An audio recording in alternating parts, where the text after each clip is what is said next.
Hi, everyone. Everyone joining us on this Monday, November 10th. We were going to do a quick kind of foreign policy update with my friend Richard Haass. He is the former president of the Council on Foreign Relations. He's a veteran diplomat. He's got a Friday morning newsletter, Friday newsletter. Does it come out in the morning, Richard? It comes out in the morning, except when it comes out in the afternoon, and it comes out on Okay, so Fridays, except when it comes out on Thursdays. Okay, so he has a weekly newsletter. How about that? Called Home and Away. He analyzes U.S. foreign policy, international developments, and the choices that are facing the United States. And so he's been traveling. Richard and I text often, and we said, let's get together and talk about what's going on in the world. And I have a particular interest in Viktor Orban because he met with Trump last night. He is the president of Hungary, Richard, Yes. and and often seen as a role model for Donald Trump, which is really interesting. We're also going to be talking about what's happening in Venezuela, why Venezuela, and what these attacks on these boats are actually accomplishing, and what the rationale is, and also the latest, just a bit about SCOTUS and the never-ending tariff battle. So, Richard, let's start with Viktor Orban. So he came to the White House on Friday. And I would just like you to help people understand who Viktor Orban is and why Donald Trump seems to be so obsessed with him. That's an important question because Viktor Orban, if you listen to what goes on in MAGA or conservative circles, Viktor Orban is in some ways the guy who wrote the playbook. He leads a democracy, but it's an increasingly illiberal democracy, to use the term of art. It's very top heavy, very guidant. It's almost a hybrid, Katie, between authoritarianism and democracy. And he has tremendous control over political life, economic life, cultural life in Hungary. And to the extent people hearing that said, well, some of that sounds a little bit familiar, it's because it is. He is, again, the person who, for a long time, was held out, pointed to, respected, whatever word you want to use, in certain circles as an example of a modern democratic leader, one that we ought to emulate. And a lot of people would almost make pilgrimages to Hungary to see how he did it. So yeah, so I think it's a little bit like going off Broadway. Sometimes you go off Broadway to see the play before it comes to Broadway. Elements of Trumpism you can see in the off Broadway reality. That is Orban's Hungary. Can you talk a little more, Richard, for people who are not familiar? And I'm sort of semi-familiar, but I'd like to know more about areas in which Orban is really problematic and things that he have done has done things that he has done in Hungary that really should raise a series of red flags for anybody who cares about true democracy, right? Well, he raises red flags in two directions, Katie, or dimensions. One is in foreign policy. It is a very sympathetic to Moscow orientation. So when people here, wish that this president in our country would take a tougher stance towards Vladimir Putin vis-a-vis what he's doing in Ukraine or anywhere else, again, what we're seeing is Orban has not done that. He's not cut Russia off. To the contrary, he continues to import a lot of Russian energy, helping their economy. And when he visited the White House the other day, he got a one-year exemption from sanctions. So meanwhile, we're sanctioning India to the sky over their economic relationship with Russia. I'm not justifying it, but inequality or whatever divergence, whatever word you want to use, is apparent. So the foreign policy orientation is a tilt towards Moscow, to say the least. And then domestically, is a lot of the things we're seeing. It's a large role in the economy. There's charges of corruption. Political opponents, journalists, and so forth have felt pressured. They haven't had the space to operate in. The parliament's become pretty rubber stamp. Again, it's very top heavy. Again, it's technically a democracy, but in reality, it's something considerably and meaningfully less. So it has some of the trappings of democracy. And he could still say he's a democratic leader in the same way that the leader of Turkey does. We see this pattern increasingly around the world of illiberal democracies And I mean, I don't know if you remember the New York Times piece about a week ago. They did about 10 or 12 measures of democracy. And they basically said, however you score it, we would score lower in each one. And a lot of those things that we're beginning to see here, going after opponents using the legal system, using the economic power of the state to reward some and penalize others, and so forth, we first saw in Hungary. Yeah, and tell me a little bit about what's happening, and then actually, Richard, I'd love to talk to you about kind of what's happening globally in terms of, and you and I have talked about this before, but I'm continuing to be fascinated and worried about how this has really turned into a global phenomenon.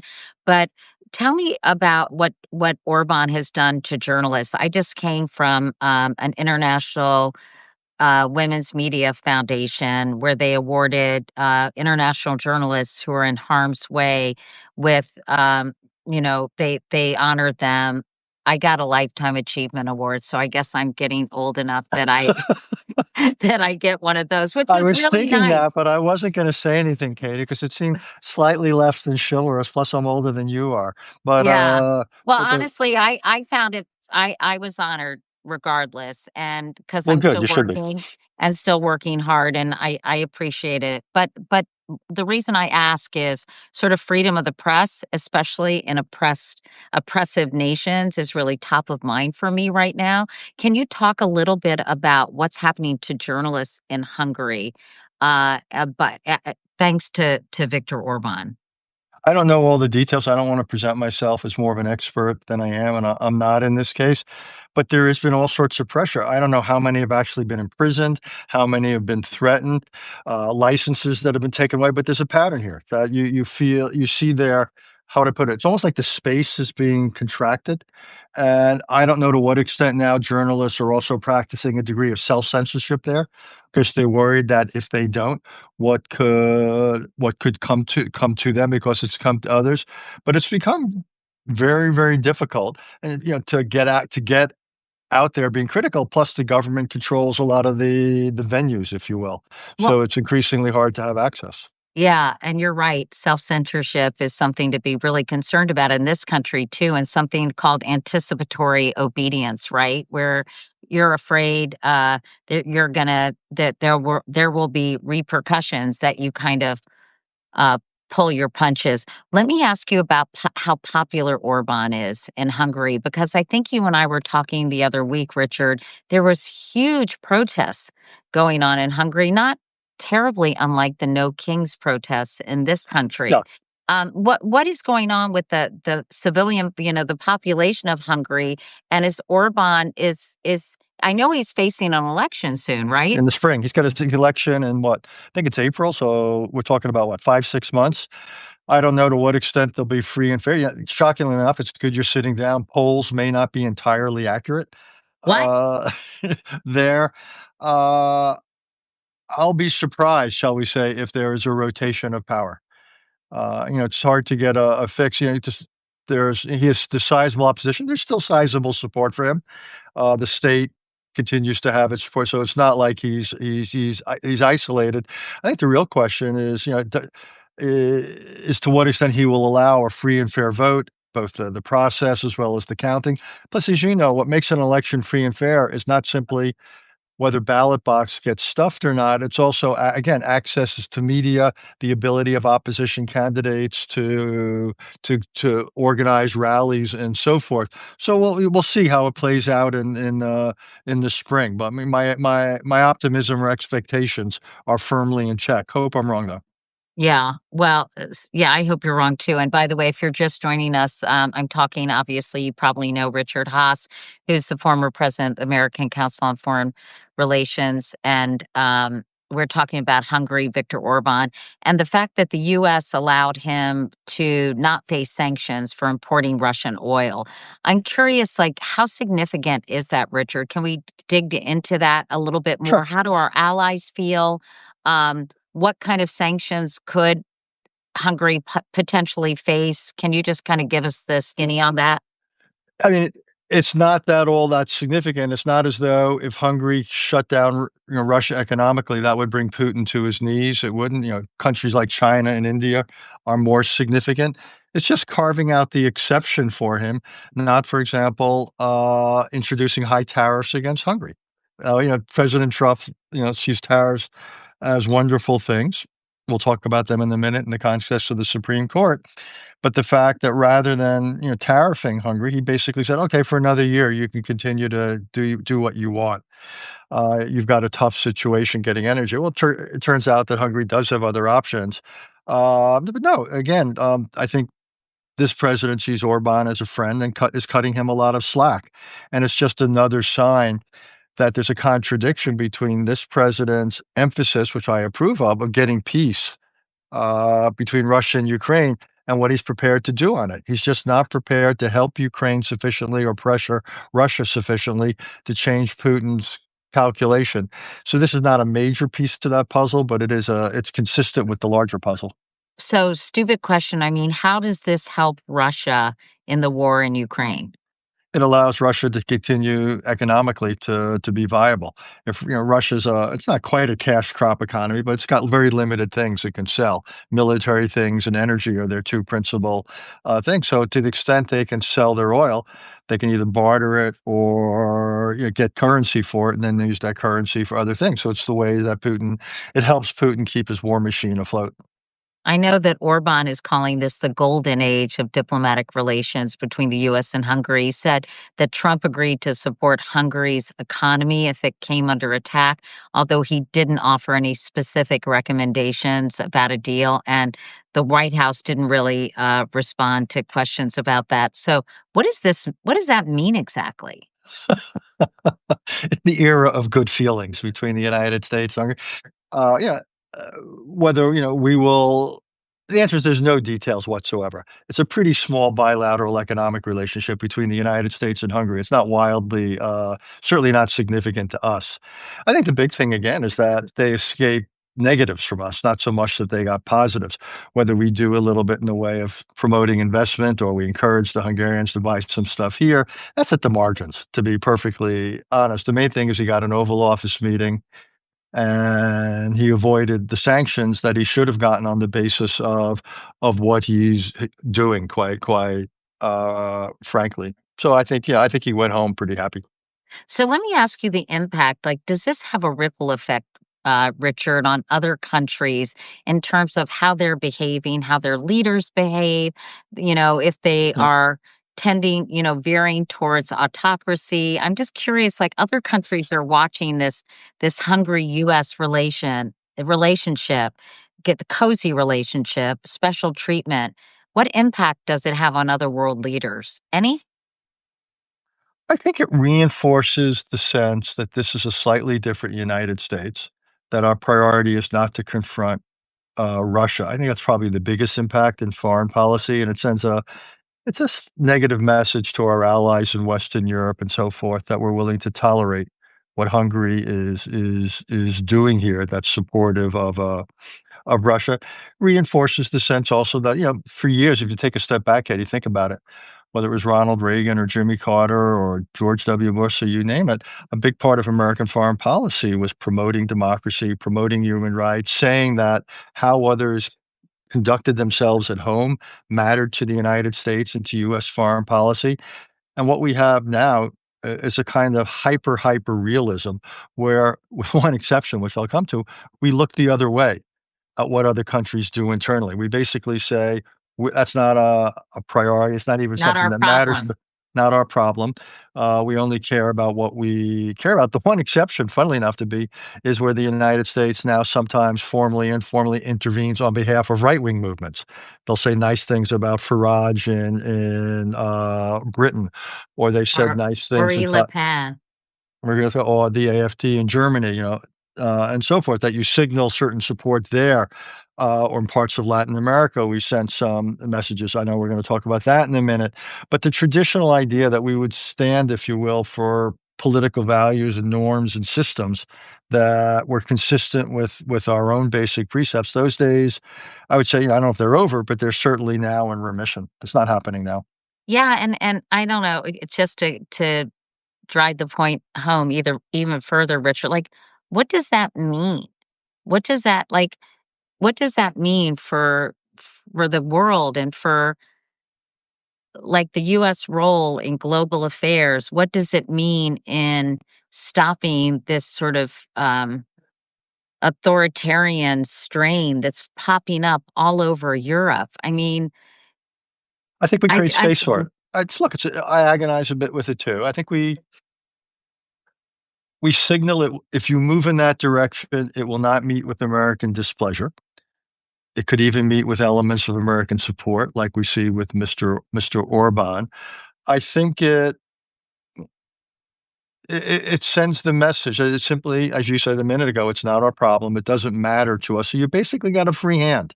And then if you do terrible things at home, but so long as you buy this from us or go along with us here, we're going to get along just fine. So essentially, we've created a narrower American foreign policy, and I think we are both a reflection of and then a contributor to the slight rolling back of of democracy around the world. We see it here at home. We no longer set an example that others want to emulate as much. The irony that this is happening in the run up to our marking of the 250th anniversary of ourselves, of the Declaration. I'll leave that irony to others, but we're not quite the shining city on a hill, and we're basically saying what you do inside your borders is your business, and you're not going to get pressure from us if well, you and do bad things. I would I even think, like, your use of the word tolerate, I think it's even it's more than tolerate, it's we're really, in some cases, are we Encouragement. not encouraging this Yeah, in some cases, and and supporting it?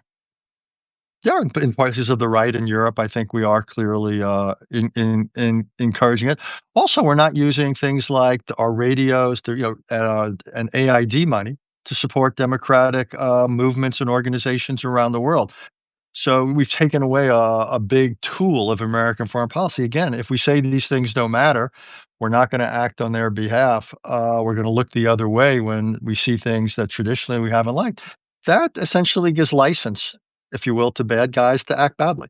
And I would expect that over time, however the various ways you measure the advance or rollback of democracy, we're gonna we know which direction the arrows are going to be going in. Well, having said that, I mean, nothing lasts forever and nobody lives forever, including Donald Trump. How difficult will it be to kind of return to prior norms that really dictated global politics and foreign policy? Look, it's a great question. I asked myself that. Obviously, a lot depends upon his successor.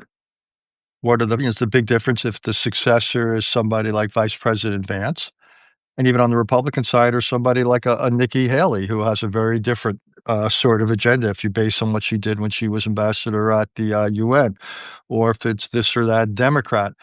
So I think whoever's sitting in the Oval Office has considerable discretion. But I also think that whoever sits there next, you just can't turn the ship of state around like it's a super tanker. And I think the fact that we've been doing certain things, people see us differently. And even if we started to advocate for certain things in a more traditional way, some countries around the world will say, well, maybe we just wait these people out because in 4 years, we're going to have somebody who we're going to like more. So I think what we've done is we've introduced greater uncertainty into American foreign policy, and we've made it a little bit less difficult to ignore what we're saying or push back against what we're advocating for. Which is, would you agree, a major bummer? To use a technical phrase, it is. You can quote me in Home and Away, but no, seriously, I mean, Look, it's a it is, monumental shift, is it not? it is. Well, it is a monumental shift, both in terms of what we're saying and doing around the world, and what even more important to me, or as important, Katie, as what we're representing here at home. I used to think that one of the important ways you conduct foreign policy is not simply by dispatching diplomats or gunboats; it's the example you set. And if people wake up around the world every day and they see a United States that's thriving as an economy and active as a democracy, that's a great way of saying, "Hey, you want to succeed? Be more like us." So I think we underestimate the importance of the example we set, and when we become more liberal here at home and the rest, others in some cases, good guys don't wanna emulate us. Bad Yeah. guys essentially take it as license, and I think that's what we're seeing. It's interesting. John and I were talking the other morning about the latest thing that Trump did. I can't even remember. Maybe it was him trashing Nancy Pelosi after decades of service. Now, Nancy Pelosi has also said some pretty Yep. seriously tough things about Donald Trump. But, between sort of having not one scintilla of graciousness and Mhm. also, the kinds of memes, I hate to even mention it because it was so disgusting, petty, vulgar, with the fighter jet and, the Sure. excrement up covering these protesters. When people people all over the world, Richard, right? I'm sure you have a lot of friends in so many different countries. What are they saying about the guy that's running our country now? Are they just saying, "What the hell is going on?" Are they do they think it's funny? What do they think? Couple things. There are those around the world who actually like it because coming back to our previous conversation, they like the fact that they're not getting pressure from Washington, in terms of how they conduct themselves at home. So there are those particularly who are leaning towards the more authoritarian side, like the fact that they're being left alone, Yeah. bluntly. I think those who are more avowedly democratic, small d, shake their heads. This is not the United States they thought they knew from their time here as a student or their years of doing, business, with us or what have you, and worry. It's not unique. There's other things going on in this society that they don't understand, whether it's guns or during COVID, the unwillingness to wear masks, the whole anti-vax movement. They see things going on here, And what and they about, don't like, the ICE raids and what's going yeah, on with that? that or just in general, the immigration thing. I gotta tell you, the most common thing I encounter now, it's not exactly what you asked, but let me just say it, is real unhappiness over how we're treating visitors and foreigners in this country. And a lot of people who I interact with were, who are, say, my generation or within 10 or 20 years of me, who are, say, senior positions in government or business or what have you, their children are now often not going to school in the United States. It's just become we've introduced a degree of uncertainty about visas and international students and so forth. So, And also, like, racial profiling, you yeah, know? it's just they're uneasy about it. They're just uneasy, and it's almost like, "Well, why do I wanna subject myself to that kind of potential uncertainty or ugliness? I'll just go to Canada or Europe or Australia or what have you." So I th and we're seeing it in lots of other areas too. I mean, there's a kinda a brain drain in the sense that lots of talent isn't coming here and some is beginning to leave here. And this will, by the way, have a long-term tail. This will have consequences down the road. If we're not attracting and retaining the best and brightest, it means that we won't be as competitive as we would have been, and it means others will be more so. So we'll be both absolutely and relatively, worse off than we would have been, otherwise. So, that's the thing I now run into most when I travel, is just kind of disappointment and frustration about the uncertainties and risk of sending your kids here. Let's move on to Venezuela because I know you have a hard out at 3:40, but what in the hell is going on with all these boats getting blown up? They've killed 75 people. They're calling them narco traffickers. Yesterday, the U.S. carried out two more boat strikes in the Pacific, bringing the total strikes to 19. As far as we know, not a lot of drugs are even produced in Venezuela. Can you dumb it down for us, Richard, please? Why are they doing this? I'm sure of these 19 boats, some of them are, in fact, running drugs, but even if they were, there's ways for dealing with that. That's a law enforcement kind of Coast Guard sort of thing, and you go stop them and you search them and so forth, and if need be, you arrest them. Blowing them out of the water seems to me, shall we say, extrajudicial, to be gentle. It's pretty shocking, Don't be actually. gentle. I mean, it's Yeah, insane, isn't it? it's I don't Is it understand. illegal? I mean, Well, there's questions about that and whether these people are being totally denied any rights, and how do we know? that we've got it right. How do we know out of these number of boats that have been destroyed, how many people on them may not have been involved in this? We don't know whether we're killing people who, quite honestly, are innocent of what it is we are assuming they're doing. That's the reason you capture these boats if you have grounds for suspicion, rather than killing people before you have the evidence. Let's put that aside because I think you were getting at something else in your question. Whatever you think of this and the lawlessness of it, the larger issues, you don't have thousands and thousands of American troops and aircraft carriers moving in the vicinity to go after small boats that allegedly are carrying drugs. This is about setting up a context in which the United States hopes to bring about regime change in Venezuela. Don't get me wrong, the regime there is odious. The Maduro regime, it stole an election. It, in many ways, it's kind of one of those old Latin, totally oppressive regimes. On the other hand, I'm not sure some American gunboats over the horizon are gonna do the trick. So what then? If the goal is regime change, what are we prepared to do? Are we thinking of trying to do something like I think you were covering this, like Manuel Noriega? Are we basically thinking about dispatching some troops like we did in Panama? We think we're gonna find this guy and arrest him and take him into captivity? Or we kinda try to promote by either our presence offshore, maybe lobbing in some bombs or missiles? Or are we gonna try to promote a domestic challenge to him? And as we've seen historically, regime change can be incredibly messy to get people out, much less to see who gets in, to try to promote some hostility against them. And, we had the experience in Cuba, in the Bay of Pigs. It's just not clear to me what we're trying to do. And once you start using military force, if you use it to coerce, to bring about an outcome, well, then what happens if it doesn't work? Do you then escalate? And so I got a million questions about this, and I would love to see a better government in Venezuela. Venezuela, not that long ago, probably 3 or 4 decades ago, used to be the country in Latin America that had it all.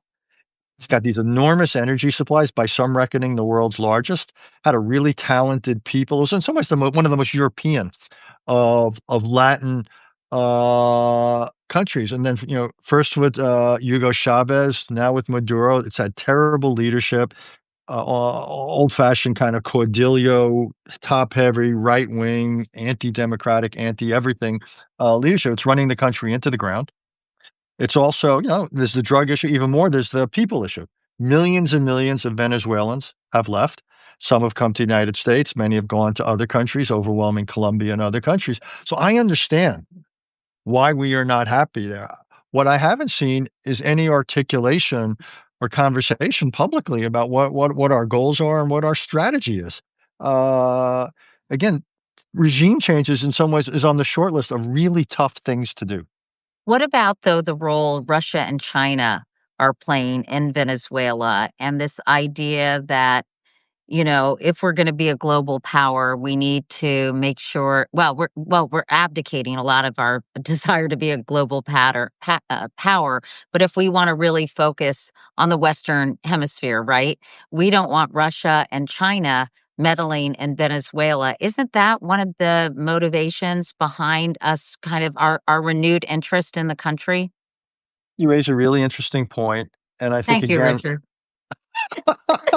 you get an A, young lady, Thank you. uh, from Professor Haas here. Look, all I can try to do is connect the dots, but let's take a step back. For years, we were mostly involved in two parts of the world, Europe and Asia. That's where the bulk of our allies are. And in recent years, we talked about pivoting to Asia, doing even more there because we were worried about a rising China and the threat it could pose to Taiwan. What's so interesting about this administration is we're obviously pulling back from Europe. It's not clear. It's a conversation for another day. What our policy is towards Asia and China. The conversation for another day. But we do seem to be pivoting toward the Western Hemisphere. You had all those remarks early on, the Greenland stuff, the Panama stuff, and so forth. Now this. So what we seem to be doing is suggesting we're going to play a larger role here. Think of it almost, Katie, and I've been trying to understand it. It's almost like this is an extension of Homeland Security. Mhm. This is an administration that cares passionately about those issues, securing the border, drugs, people, and all that. So this is now a part of the world that we're going to focus. One of the big debates going on among foreign policy types is whether that means we're going to try to give Russia, or we're prepared to give Russia a bit of a free hand in Europe and China a bit of a free hand in Asia. So it begins to look almost like a latter day spheres of influence kind of Mhm. foreign policy. I don't know. That's possibly there. But I do think we are looking to do more in the Americas. And my guess is, though, we're not necessarily going to be welcome. There will be lots of pushback against, the Yankee go home idea. There's a lot of nationalism here. There's a lot of memory about American military intervention in this part of the world. I guess, again, there may be great plans and really thought through stuff. What I'm surprised about is simply the absence of any public discussion about what it is we're doing and why. And the only discussion we've seen is this was where you began the conversation. We're going after these boats, and no one who's serious about anything thinks that's the totality of it. That seems to be kind of simply the cover story. The real question is we have this ambitious policy in Venezuela and beyond, and I haven't heard anybody talk about it seriously. That's weird. Jessica Fillion, who also likes our glasses, said energy reserves must be the primary reason for targeting Venezuela. What role is oil playing in this? Yeah, it could be. Venezuela has enormous energy reserves. They're in terrible shape. They've been ignored for decades. It can be fairly difficult to get out energy given where it is. A lot of it's in sand and the like, but quite possibly, if you remember, President Trump, both before he was president and then afterwards, was very critical of what we did in the Gulf War and then the 2003 Iraq War because we didn't get the spoils of war. He felt that American foreign policy should first and foremost be about what's narrowly good for us in the economic sense. I do think that's the lodestar of his foreign policy. So I don't disagree with that. I think there's a lot of interest in opening up Venezuela to American energy involvement. Rick Grinnell, who when he isn't running the Kennedy Center, had something of a little foreign policy role for this president, and then got removed, was talking to the Venezuelans a little bit over the last few months. This seems to not have worked. That seems to have been stopped. So what we now have is a much more combative or coercive approach to Yeah. them. But sure, I think it's that's ultimately the big prize. And and the big American companies, would be happy if they had a permissive environment where they could get involved. We're talking about the enormous amount of time and money, given how poorly maintained these wells are. But yeah, there's a lot of a lot of energy there. And given that this is an administration that talks about energy dominance, and what they really mean is hydrocarbon dominance, a large role there, that Venezuela sure would be attractive to them. I'm just curious and then this the last question on Venezuela. I know that Steve Bannon, Tucker Carlson, Laura Loomer, all pressure questioning the logic of this campaign. This was in the Atlantic, which had a really good article that Adriana highly recommends. But so not everybody is very excited about Venezuela. But I want to go back to your point, like how there has been so little national conversation about what the strategy is. If these people were actually carrying drugs, what did they find when they investigated further? What led them to target these boats? I mean, for an administration that claims to be so transparent, I I'm so s- I'm kind of surprised, but also surprised there hasn't been more pushback from people who are saying, "Hey, what the hell are you doing here?" I think there could be more pushback if we get ambitious there. I think going after these boats have been fairly limited, targeted military or paramilitary, whatever word you want to use, operations. So most of the pushback against that has come from, if you will, Democrats or people of quote unquote the left. I think if we started doing something ambitious in Venezuela, you would see pushback across the board because a big part of the MAGA constituency is a kind of a slightly allergic stance towards messy interventions. It's one thing to bomb Iran in and out, or using force in very time limited, focused ways. But again, if we start using force in Venezuela, if you ever, it's funny. Colin Powell used to say, "Give me orders to use force to destroy things. I know how to do that. But whenever you give me orders to use force to influence events on the ground, I get nervous because that leaves the initiative on the side of those you're trying to influence." So if we start using force in Venezuela to influence the politics of Venezuela, what if it doesn't work the way we want to? Then what? And then what? And then what? And that's why, again, with this administration, it's gathering a lot of forces. And my question is, okay, then what? Are we going to use them? And if so, how? And what are we prepared to do? And none of that, to the best of my knowledge, has surfaced. Do you have time to answer one question about tariffs in the Supreme Court? Sure. Okay, some of the justices, even a few from the court's conservative majority, seem worried that upholding Trump's tariffs could give future presidents almost unlimited power to act on their own in the name of national security. From a foreign policy perspective, how dangerous is that kind of unchecked executive authority when it comes to economic tools like tariffs? And any prediction how the Supreme Court's going to rule on this? Yeah, look, when it comes to foreign policy, the Constitution has very little to say. President, the executive branch has the upper hand. American history gives the president enormous discretion. It grew during the Cold War. 50 years ago, Arthur Schlesinger Jr. wrote his famous article and book about the imperial presidency. We wage war all the time as an executive branch operation. The War Powers Act is not wildly constraining, to say the least. So to use tariffs per se to me on behalf of foreign policy, we do a lot of other things where presidents have tremendous discretion, latitude, domination. I may not agree with it, but that's simply a fact of life. That was not really what was central to the conversation at the court, because if it's a foreign policy based conversation, the court would be more likely to rule in favor of the president, because the history of discretion and latitude in the Hmm. conduct of foreign policy. It was much more based upon the law that was being used. So this Economic Emergency Act, IEPA, there was never mentions the word tariff.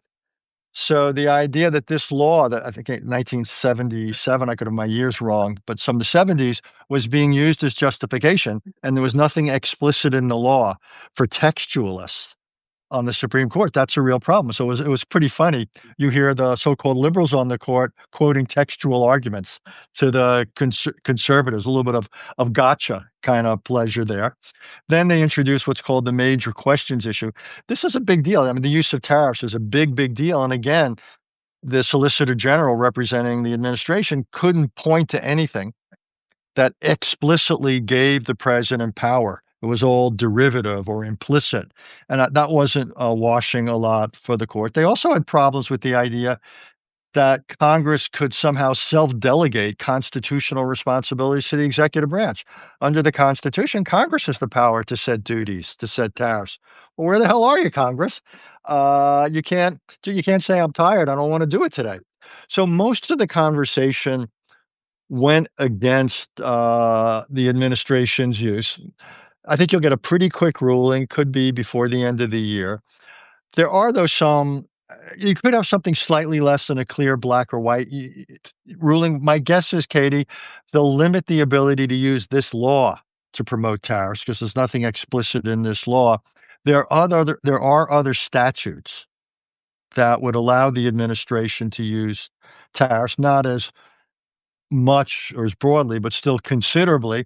And it might be that coming to questioning from Clarence Thomas opened up the foreign policy argument, that you might see the court saying they would look with slightly greater understanding if it could be demonstrated that this was a extension of the foreign affairs power.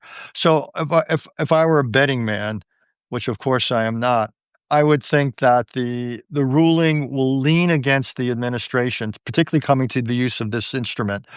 But I don't think it's the end of tariffs.